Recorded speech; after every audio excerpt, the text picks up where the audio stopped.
Hey beautiful people, and welcome back to my YouTube channel. If this is your first time here, this channel is called Emotion.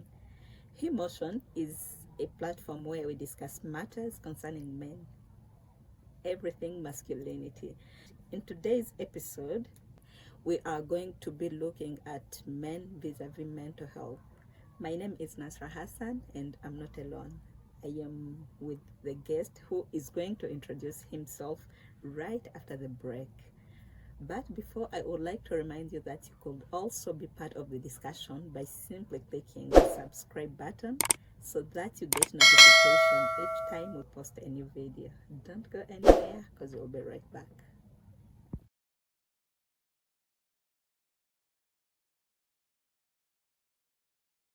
Hey, welcome back. As I told you, I'm not alone. I am with the gentleman right by my side. Hello, gentleman. Hello, how are you? I'm good. Could you kindly introduce yourself?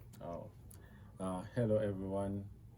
My name is Okello Edwin, and I am the man who's going to represent the masculine side of the story. I'll share my views as to the topic to be discussed. Thank you for the wonderful introduction. And today we are going to look at mental health in a man's perspective and vis-a-vis what our society perceives a man to be. We live in a society that really does not believe that a man can cry or a man can express their emotion. You get what I mean?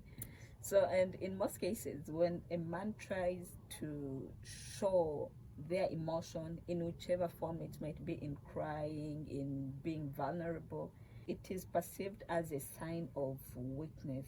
As a man, what do you think about that? I'll give you two perspectives as per this. The first one is an understanding of where we come from.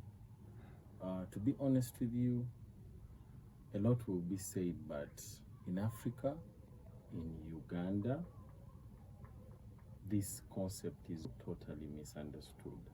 And we are raised to be men. Yeah, there's this common statement which is like, man up. Man up, yeah. So we are raised to be macho. Yeah. We are raised as the male children. Yes, this is a very interesting topic, by the way. Men and emotions. Growing up, I never saw my father cry, nor his brothers. I was raised not to cry. You hit your leg on a stone, is like, man up. Man up, be a man, don't cry. Boys, don't cry. Don't be That's like for the women. girls. Yeah, don't be like a woman. Yeah. And we saw this over and over again in sports.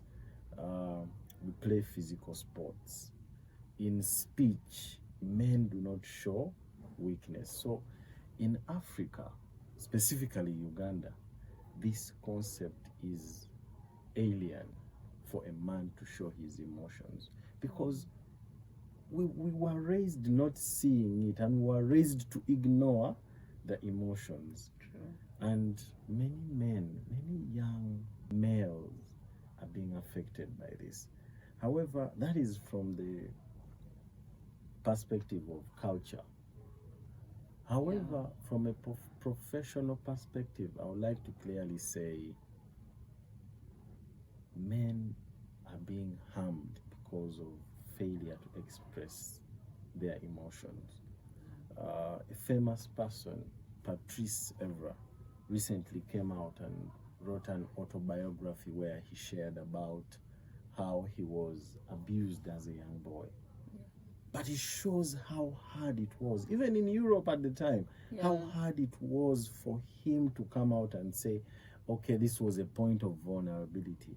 We are raised not to show vulnerability. However, from a professional point of view, I think it's very important for men to show and share their emotions. And I know someone is going to ask, how do men actually share their emotions? Yeah, eventually. How? Because, even me, it does not really cross my mind, because these are things that we need to start learning. Even me personally, I'm here to learn because I don't even know how a vulnerable man looks like. Because, Oh. yes, I didn't grow up with a father, but I grew up with men, like Around you. brothers. But I didn't see them being vulnerable. I could see them being violent, fight. That's the only way I could see that a man is angry and is trying to express their emotion. Okay. One of them is crying. Uh, People will tell you that men don't cry. But have you ever noticed most people who achieve something, there's always that teariness that The comes tear of joy. on your wedding day, Yeah. when Real Madrid wins the Champions League. You see players crying. I know. You see a player who was hard on the pitch and is breaking. That's a way of showing excitement. However, showing their emotions. Yeah. Another way is sharing, talking. Let's say I got a heartbreak. They will tell you that, man, when you get a heartbreak, be a hard guy, move on. But it shouldn't be the case. Another way to share your emotions can be to talk to a friend. For instance, many guys out there are heartbroken and they choose to be hard guys. Yeah. Hard guys. And they don't talk about it to anyone and end up carrying this, let me call it garbage for a lack of better word, from one relationship into another, and it becomes a vicious cycle of hurting themselves and hurting other people. Yeah, but talking about the heartbreak, this actually brings me to the next question, which is: do men get really affected as much as women when it comes to heartbreak? Sure, very surely they do. Actually, men are affected more than women in Really? times of heartbreak. Yes. People can't really believe that. Even me, it's hard to believe that because usually it is men. Most of the heartbreaks are initiated by men in one way or another. It is the man has done this and He ghosts you. yeah, he has ghosted. So how comes men also get hurt after ghosting? They have ghosted. Then how will they be affected? Okay, to be honest with you, there's a concept many people don't understand, and it's called men in love. Men rarely fall in love. Actually, 70% of the time, they are in a relationship. It's for fun, it's for the sex, it's for the thrill, or it's peer pressure. 70%. So men are rarely in relationships. And it's unfortunate that the ladies rarely see that this guy I'm dating, I'm actually dating myself. Like, the guy is absent. You're with him, but he's there physically, but not emotionally. Yeah. So men are rarely emotionally invested. But when a man is emotionally invested, men fall hard. And when they fall, women, when you get a heartbreak, you have your friend Sheila. You have your friend, you run to and you cry to her. Yeah, we do different activities. But wait, where do men go when they get heartbroken? And now he's really in love. He has fallen head over heels for this girl. She is amazing, and then she breaks his heart. Where do men go? Have you ever asked yourself that question? Where do men go? What I know is that maybe they go for video games with friends. They go to the bar. Good one. Actually, you're right. They usually take up other things, like they go to the bar, go to video games, and find a way of keeping themselves busy. But to be honest with you, men do not address the elephant in the room. Those are ways of ignoring and passing by the issue, not taking it heads on. And to be honest with you, women have stronger support circles, which makes it easier for them to go through heartbreaks. But when a man gets a heartbreak, he doesn't go back from that. And in most cases, they either get so hurt that they start hurting others, or the quality of the man goes down because of the heartbreak. Yeah, and this actually has brought me to the next question, which is the right way to grieve, most especially when it comes to men, when they lose their loved ones, maybe when they die, or in different circumstances. Grieving is another issue when it comes to men and their mental health, because men do not grieve. What is the right way for men to grieve, a right and healthy way as far as their mental health is concerned? Thank you very much for that question. That was actually a good question. However, I want to take you back a bit to understanding what mental health is. Mental health is a state where one can make a sound decision. You are in a predicament and you're able to make a sound and informed decision. That's one of the ways we could define it. And in many cases, when people lose their loved ones, they are not in a state to make right decisions. And it's even made worse by the fact that you're at a funeral, you have lost your mom, you have lost your pops, and they're telling you, don't cry. I know. And when you don't cry, when you do not show, when you do not express how you feel, it causes you to fall into certain states of anxiety and depression. What is depression? Depression is a prolonged period of sadness. Sadness, we get sad every day. Arsenal loses and you're like, oh. You wait for Europa, maybe it wins. Maybe it wins. So sadness, our life is a fluctuation. It keeps going up and down. Yeah. But when it's down all the time for a prolonged period, now we are talking of depression. And if a man doesn't grieve,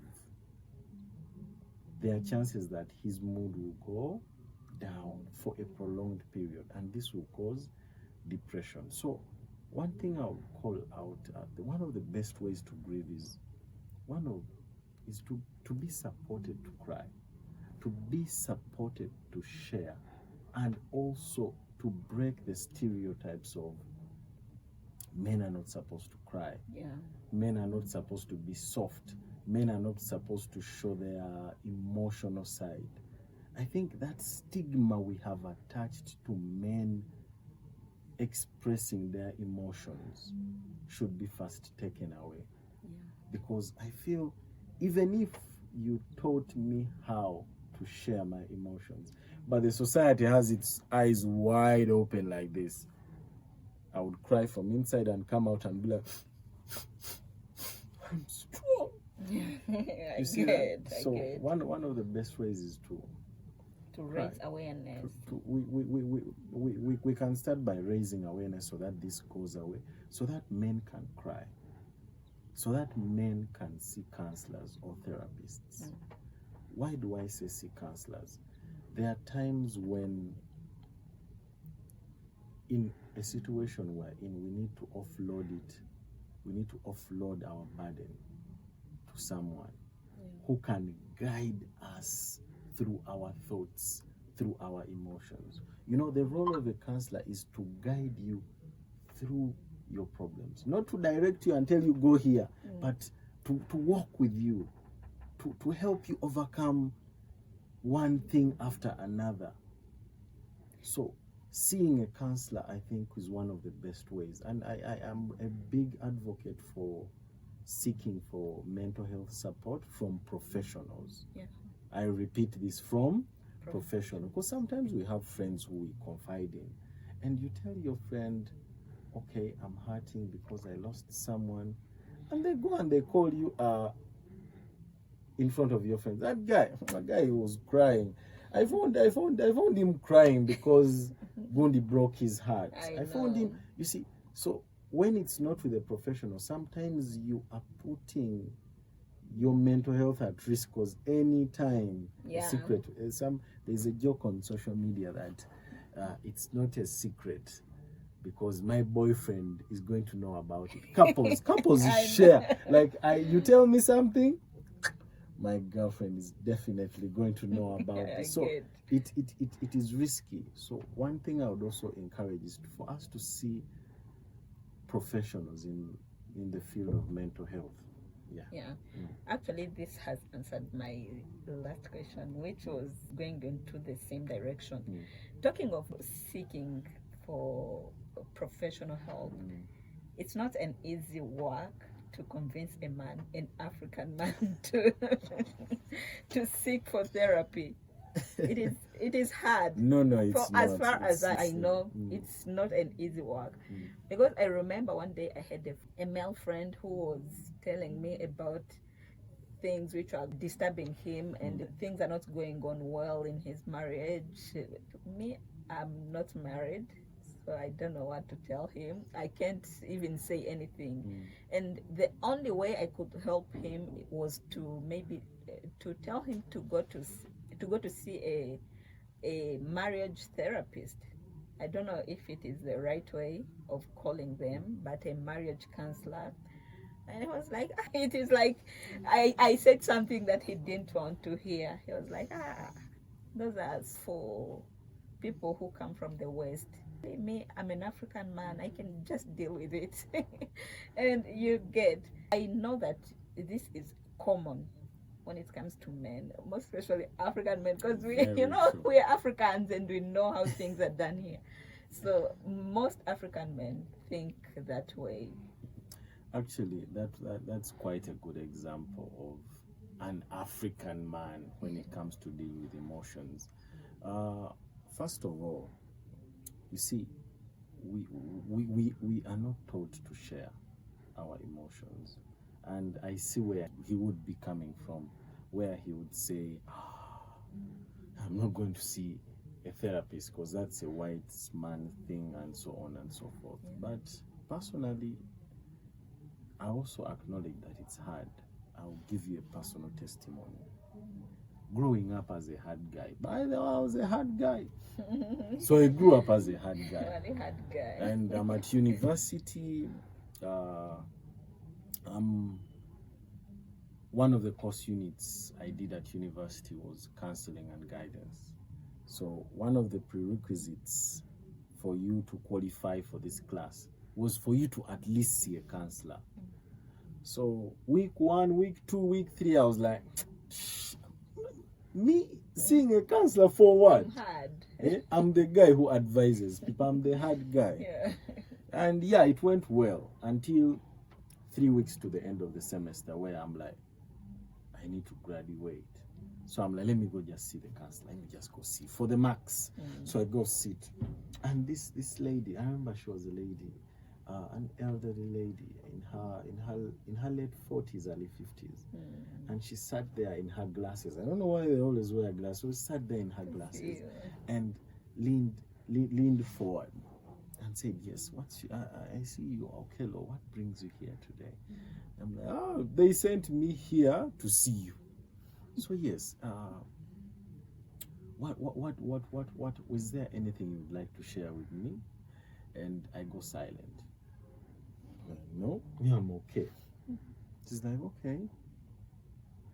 So she hits me with silence too, because I needed to be there for 45 minutes. I think she realized I was there for the marks. So for quite a period, she kept silent. And also kept silent. I was like, until 45 minutes. Until 45 minutes. So when I was done, we had a small discussion. She did not sign for me. She was supposed to sign for me, so she didn't sign, and she was like, come back on this day. So I felt frustrated.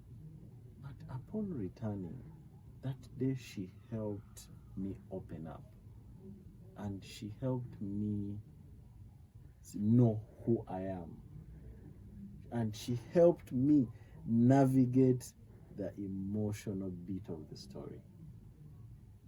My life has never been the same from that day. I think for everyone who knows me, they'll start noticing that towards my end of university, I started to change. the man I was started to change, because I started to appreciate my emotions. I started to be more sensitive. I started to be more listening. I started to adopt things that helped me at the time. So I also resisted. Incidentally, for me, it was by default that I saw a counselor because I was at university and I had to graduate. Yeah. But after that encounter with the counselor, Everything I actually changed. requested for another session with her. And by the time I was done with the sessions with her, my friends kept saying, Oyo, akola by'abazungu, meaning I do things for the white For men. white people. Yeah, for the white people. But to be honest with you, it was one of the best decisions I ever made in my life. Yeah. Seeing a therapist. And it helped me through a lot. We have seen many people share about this. We have seen Dwayne The Rock Johnson share about this. We have seen Dave Chappelle share about this. We have seen so many people share about seeing therapists. And by the way, it's not that you have lost control. Yeah. Because in sessions, it's not the therapist or counselor who tells you what to do. They help you think through the situation. You are the one actually thinking through the situation. They help to guide you. If it's a ship, they are the compass. But you are the ship and you are the captain. You just keep looking at them and saying, okay, turn right, oh, turn left. It's just like that. Yeah. So they just guide. They just do guide. not dictate you what Yes. to do with Yeah, your life. I think we really need to make that clear that Yeah. when you go, it's not that you've lost it. You still have it, but it's just that compass telling you 9 degrees north, and you're like 9 degrees north. So African men fear it. I feared it so much, but I'm a really strong advocate for men seeing therapists. It's one of the strongest ways that men can actually express their emotions, or men can be helped to have better mental health. Yeah. Yes, please. Could you maybe say this common statement of behave like a man up, among others, are a way of suppressing men's emotion? Definitely. Such reactions and comments have caused men to cower. You know, a certain gentleman once told me, if 10 people were chanting, ole, ole, ole, ole, and 100 people were chanting, ole, ole, you'll definitely be drawn to the 100 because it's a stronger chant. Yeah.